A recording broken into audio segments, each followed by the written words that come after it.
పాల్గొంటూ ఏ రోజు ఏది అవసరమో ఆ అవసరాన్ని చూస్తూ భజన్స్ అవకాశం ఉన్నప్పుడు కూడా పాల్గొనడం. అలాగే చదువు విషయానికి వచ్చేసరికి మరి కాలేజీలో వాళ్ళ యొక్క సమయాన్ని అడ్జస్ట్ చేసుకొని మరి స్వామి యొక్క కార్యక్రమాలకు వస్తూ మనం ఉన్నా లేకపోయినా కార్యక్రమాలు కంటిన్యూ చేయడం జరుగుతుంది. మరి బాలవికాస్ గురువు గారు ద్వారా స్వామివారు ఏం చెప్పిస్తారో చూద్దాం. ఒక 10 నిమిషాలు మాట్లాడవలసిందిగా ప్రార్థన. సాయం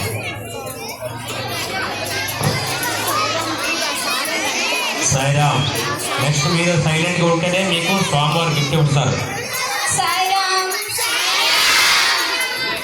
మాట్లాడమంటారా? నాకు ఈ 5 days లోని చాలా మంది పిల్లలతో ఒక బాండింగ్ అనేది ఏర్పడింది. సో మీరందరూ నాకు సహకరిస్తారు అనుకుంటున్నాను. మీరు కాంగా ఉంటే నేను మాట్లాడతాను, ఓకేనా? ఓం శ్రీ సాయిరామ్. భగవాన్ బాబా వారి పాద పద్మములకు నా అనంత కోటి ప్రణామములు అర్పిస్తూ అందరికీ ప్రేమతో సాయిరామ్. సరే, ఇప్పుడు ఆశ్రిత అక్క స్వామివారి కోసం చెప్పింది, అవునా? స్వామివారి గొప్పతనం ఏంటి, అతను వాళ్ళ అమ్మగారితో ఎలా ఉండేవారు అన్ని విషయాలు చెప్పింది కదా. మీరు విన్నారనుకుంటున్నారు, విన్నారా? సరే, ఇప్పుడు నేను వాళ్ళ అమ్మగారి గురించి చెప్పాలనుకుంటున్నాను. ఏంటంటే ఇప్పుడు స్వామియే అంత గొప్ప వ్యక్తి అయితే అతనిని కన్నా తన అమ్మగారు ఇంకెంత గొప్ప వ్యక్తి అయి ఉంటారు, అంతేనా? ఇప్పుడు మీరు ఒక మంచి పొజిషన్కి వెళ్తే ఫస్ట్ మీ పేరెంట్స్ని పొగుడుతారు, అవునా? అమ్మ ఎంత మంచి పేరెంట్స్, వీళ్ళు ఎంత మంచిగా పెంచారు అంటారు కదా. మరి స్వామిని వాళ్ళ అమ్మగారు ఎంత మంచిగా పెంచి ఎంత గొప్ప విషయాలు చెప్తే అతను అంత మహాత్ముడు అయ్యాడు, అంతే కదా. ఎంత స్వామి దేవుడైనా సరే ఒక తల్లికి కొడుకు. ఇప్పుడు నేను ఒక చిన్న ఎగ్జాంపుల్ చెప్తాను. ఆవిడ స్వామిని తన కొడుకుగా ఎంత గొప్పగా ట్రీట్ చేశారో దీని ద్వారా మనకు అర్థమవుతుంది. ఒకరు ఆవిడ అంత గొప్ప గొప్ప చదువులైతే చదువుకోలేదు ఈశ్వరమ్మ గారు, కానీ ఆవిడ తను పిల్లల్ని కానీ అందరినీ చాలా బాగా కేర్ చేసేవారు. అయితే ఒక రోజు స్కూల్ నుంచి పిల్లలందరూ వచ్చారు. వచ్చిన తర్వాత అందరినీ ఇదిగోండి ఇలా మీలాగే కూర్చోబెట్టి అడుగుతున్నారు, ఏమైంది ఈరోజు స్కూల్లోని, ఏం చేశారు, టీచర్స్ ఏం చెప్పారు, మీరు ఆడుకున్నారా, ఎవరైనా అల్లరి చేశారా అనేసి చెప్తే వాళ్ళలోని స్వామి యొక్క స్నేహితుడు ఒకరు, అమ్మా ఈరోజు సత్యంని బెంచ్ మీద నిలబెట్టారమ్మా అని చెప్తారు. అయితే ఇప్పుడున్న పేరెంట్స్ అందరూ ఏం చెప్తాము, టీచర్ స్టూడెంట్ ని బెంచ్ మీద నిలబెట్టారు, నా కొడుకుని బెంచ్ మీద నిలబెట్టారు అంటే ఏంటి నా కొడుకుని నిలబెడతారా, నేను వెళ్ళి అడుగుతాను రేపు అని అంటారు కదా. కానీ ఈశ్వరమ్మ గారు ఏమన్నారంటే, నువ్వు తప్పు చేయకుండా టీచర్ నిన్ను మందలించరు అని చెప్తారు.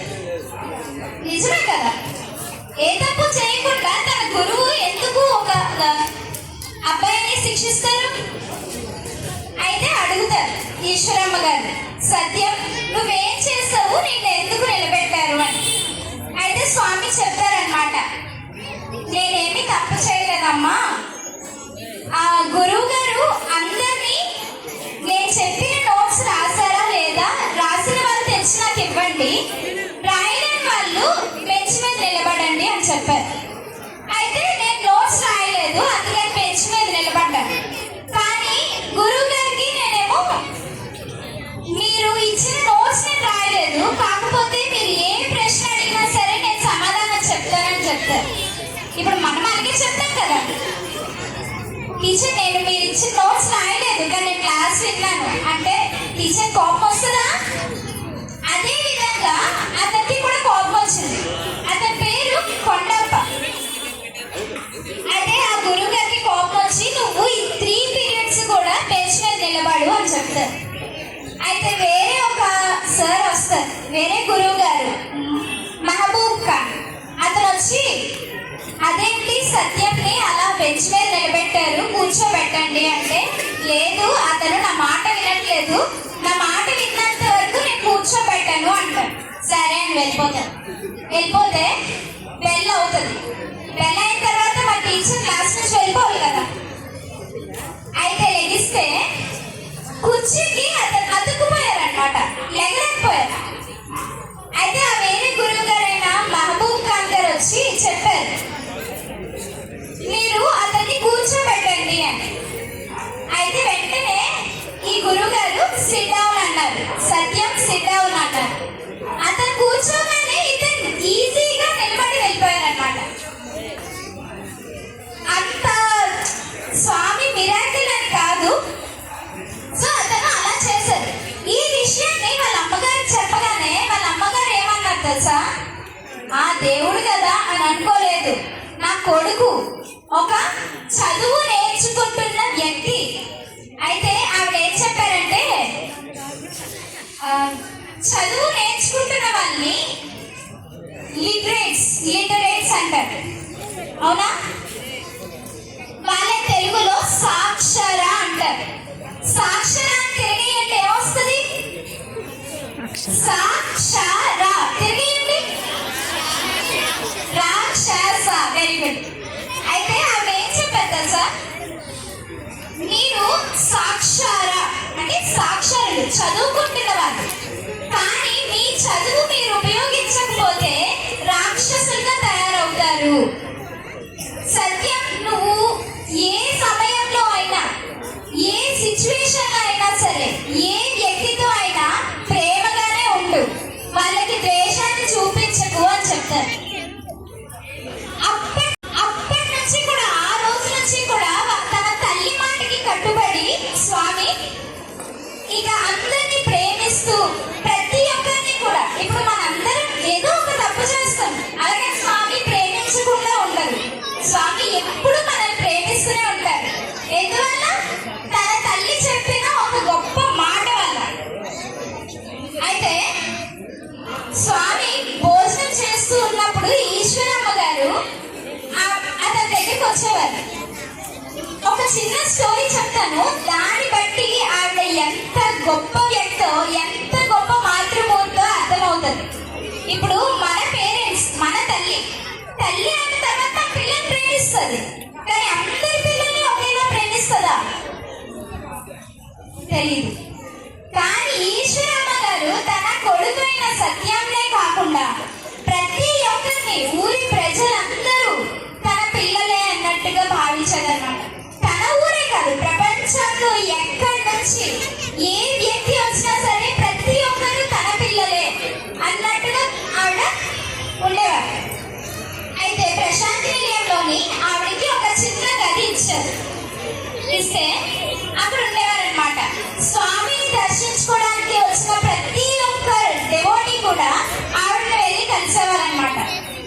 ఒక్కొక్కసారి ఏం జరిగేదంటే, స్వామి కొన్ని రోజులైనా సరే వాళ్ళకి దర్శనం ఇచ్చేవారు కాదు. అయితే అలాగే ఒకసారి ఒక కుటుంబం, ఒక దంపతులు, ఇద్దరు దంపతులు తన పిల్లాడిని ఎత్తుకొని వచ్చారు. ఆ పిల్లాడికి ఆరోగ్యం బాగాలేదని స్వామి దగ్గరికి తీసుకొస్తే తన ఆరోగ్యం కుదిరిపడుతుంది అన్న చిన్న నమ్మకంతో స్వామి దగ్గరికి తీసుకొచ్చారు. కానీ స్వామి పరీక్ష పెట్టారు వాళ్ళకి. 7 రోజులు వాళ్ళు ప్రశాంతి నిలయం, అదే పుట్టపర్తిలో ఉన్నా కానీ స్వామి వాళ్ళకి దర్శనాన్ని ఇవ్వలేదు. అయితే వాళ్ళు బాధపడుతూ, ఇప్పుడు అనుకుంటాం కదా, మేము ప్రశాంతి నిలయం వెళ్ళాము, పుట్టపర్తి వెళ్ళాము, కానీ మాకు స్వామి దర్శనం కలగలేదు. ఎందుకు వెళ్తాం ముందు పుట్టపర్తి? స్వామి చూడాలనే కదా. కానీ అదే స్వామి దర్శనం కలగలేదు అని వాళ్ళు బాధతోని వెళ్ళిపోతుంటే ఈశ్వరమ్మ గారు చూశారు. చూసి, ఏంటి మీరు ఎక్కడికి వెళ్ళిపోతున్నారు, ఎందుకు అంత బాధగా ఉన్నారని అడుగుతారు. అడిగితే ఆవిడ అన్నారు, ఆ దంపతులు చెప్పారంట, వాళ్ళ పుత్రుడికి ఆరోగ్యం బాగాలేదని స్వామి దగ్గరికి వచ్చాము, కానీ స్వామి దర్శనం మాకు 7 రోజులైనా సరే కలగలేదు. మా చేతిలో ఉన్న డబ్బులు అన్నీ అయిపోయాయి, ఇంకా మా దగ్గర ఏమీ లేవు, మేము వెళ్ళిపోతున్నాము అందుకే అని చెప్తారు. చెప్తే, అయ్యో అలాగా, సరే నేను మాట్లాడతాను అని చెప్పి ఆ బాబు చెయ్యి పట్టుకొని స్వామి దగ్గరికి తీసుకెళ్ళారు. తీసుకెళ్ళి స్వామి అని ఎంత ప్రేమగా, అంటే నా కొడుకు నేను ఆర్డర్ వేస్తే చేస్తారు అని కాదు, స్వామి దేవుడు అన్నట్టు ఎంత ప్రేమగా ఎంత మధురంగా, అదే కొంచెం భయపడుతూ, ఎందుకంటే స్వామి తన ఈశ్వరమ్మ ఎప్పుడు చూసినా రికమెండేషన్స్ తెస్తారంట భక్తుల నుంచి. మరి ఆవిడ రూమ్ లోకి వెళ్ళిన భక్తులందరూ ఆవిడకి చెప్పుంటారు కదా, ఇలా జరిగింది అలా జరిగింది నేను ఇలా బాధపడుతున్నాను అని. వాళ్ళందరినీ రికమెండేషన్ కి స్వామి దగ్గర మాట్లాడేవారంట. స్వామి చూడు స్వామి, కొంచెం వాళ్ళకి దయచేసి తగ్గించు స్వామి అని చెప్పి. అయితే అలా మాట్లాడడం వల్ల స్వామి అనేవారంట, మీరు అక్కడికి వెళ్ళకండి, ఆవిడ అలా రికమెండేషన్స్ తీసుకొస్తారు అని చెప్పి. అలాగే ఈశ్వరమ్మ గారు స్వామి దగ్గరికి వచ్చినా, నువ్వు నాకు అలా రికమెండేషన్స్ తీసుకొని రాకమ్మా అని చెప్పేవారంట. సరే ఈ రోజు అలాగే భయపడుతూ స్వామి దగ్గరికి ఆ బాబుని తీసుకెళ్ళి, స్వామి నువ్వు ఏదో ఒకటి చెయ్యాలి అంటే, సరే చూద్దాం అని అన్నారంట. అంటే చూద్దాం కాదు, నువ్వు ఎలాగైనా సరే ఈ బాబుకి తగ్గించాలి అని చెప్తే, సరే అని చెప్పి అప్పుడు స్వామి ఆవిడకి మాట ఇచ్చినందుకు ఆ బాబుకి హెల్త్ క్యూర్ చేశారు. సో అలాగా స్వామి తన మాతృభక్తిని అలా చాటుకున్నారనమాట. అలాగే మనం కూడా మన తల్లి మాటకి గౌరవం ఇచ్చి తనకి ఎంతో ప్రేమ చూపించాలి. నాకు ఈ అవకాశాన్ని ఇచ్చిన స్వామికి, సాయి బ్రదర్స్ అండ్ సిస్టర్స్ అందరికీ ప్రేమలో సాయిరాం. థ్యాంక్ యూ అమ్మా.